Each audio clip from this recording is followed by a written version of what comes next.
4 حضرت مالک بن حسان بیان کرتے ہیں کہ میری طرف حضرت عمر رضی اللہ تعالیٰ عنہ نے کسی کو بھیجا، دن چڑھنے کے بعد مجھے اجازت دی اور میں آپ کے پاس آیا، آپ اپنے بستر پہ تھے، بھوری جھال سے بنے ہوئے تکیے پہ سہارا لیے ہوئے۔ مجھے فرمایا، اے مالک، آپ کی قوم کے لوگ آہستہ آہستہ آ رہے ہیں، میں نے ان کے لیے مال کا حکم دیا تو ان کو پکڑو اور ان میں درمیان تقسیم کر لو۔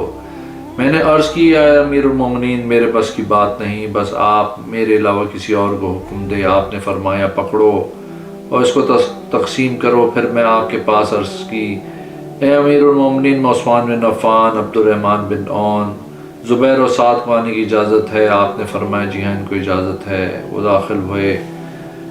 پھر اے عمر المومنین، کیا علی و عباس کو آنے کی اجازت ہے؟ آپ نے فرمایا، جی ہاں، دونوں داخل ہوئے۔ حضرت عباس فرماتے ہیں، امیر المومنین، میرے اس کے درمیان فیصلہ فرمائے۔ حضرت سفیان فرماتے ہیں، حضرت عباس نے سخت گفتگو کی، قوم نے عرض کی، اے امیر المومنین، ان دونوں کے درمیان فیصلہ کرتے ہیں، ان میں سے ہر ایک کو اپنے ساتھی سے راحت پہنچا۔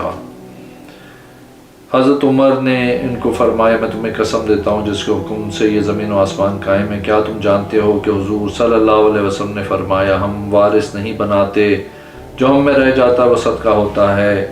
حضور نے عرض کی، جی ہاں۔ حضرت عمر نے فرمایا، بے شک اللہ تعالیٰ نے اپنے رسول صلی اللہ علیہ وسلم کو خاص کیا، آپ صلی اللہ علیہ وسلم کے سوا کسی کو خاص نہیں کیا۔ پھر یہ آیت پڑھی، ما افا اللہ علی رسولہ الی آخر۔ سفیان فرماتے، میں نہیں جانتا آیت اس کے بعد والی پڑھی یا نہیں۔ حضور صلی اللہ علیہ وسلم، تمہارے درمیان بنی نفیر کا مال تقسیم کیا، اللہ کی قسم میں تم پہ کسی کو فوقیت نہ دوں گا، نہ تمہارے علاوہ بچا کے رکھوں گا۔ حضور صلی اللہ علیہ وسلم اس پہ اپنا خرچ لیتے تھے اور اس کو 1 سال تک گھر والوں پہ خرچ کرتے تھے، جو بچ جاتا تھا اس کو ہتھیاروں اور گھوڑوں کی خریداری میں خرچ کر دیتے، اللہ کی راہ میں تیار کیے گئے تھے۔ پھر ان کو فرمایا، تم کو اللہ کی قسم دیتا ہوں جس کے حکم سے آسمان و زمین قائم ہوئے، کیا تم یہ جانتے ہو دلائی جو قوم کو لائی تھی؟ کیا تم یہ جانتے ہو؟ دونوں نے عرض کی، جی ہاں۔ جب حضور صلی اللہ علیہ وسلم کا وصال ہوا، حضرت ابو بکر رسول اللہ صلی اللہ علیہ وسلم کے ولی بنے۔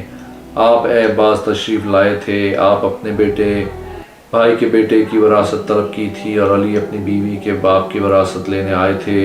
حضرت ابو بکر نے فرمایا، حق ہے کہ حضور صلی اللہ علیہ وسلم نے فرمایا، جو ہم چھوڑتے ہیں وہ صدقہ ہوتا ہے، ہم کسی کو وارث نہیں بناتے۔ ان دونوں نے مجھے دیکھا، اللہ کی قسم آپ جانتے ہیں میں سچا، اچھا سلوک کرنے والا، رہنمائی کرنے والا، حق کے تابع ہوں۔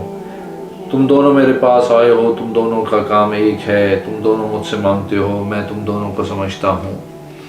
اگر تم دونوں چاہتے ہو تو تم میں دونوں کو دے دیتا ہوں، اس شرط پہ کہ تم اس سلسلے میں وہی طریقہ کرو جو حضور صلی اللہ علیہ وسلم کرتے تھے، تم دونوں اس کو لے لو۔ آپ نے دونوں سے فرمایا، کیا اس طرح ہو سکتا ہے؟ دونوں نے عرض کی، جی ہاں۔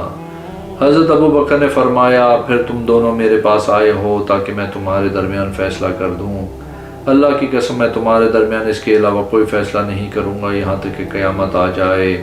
اگر تم دونوں عاجز آ جاؤ تو تم مجھے واپس کر دینا۔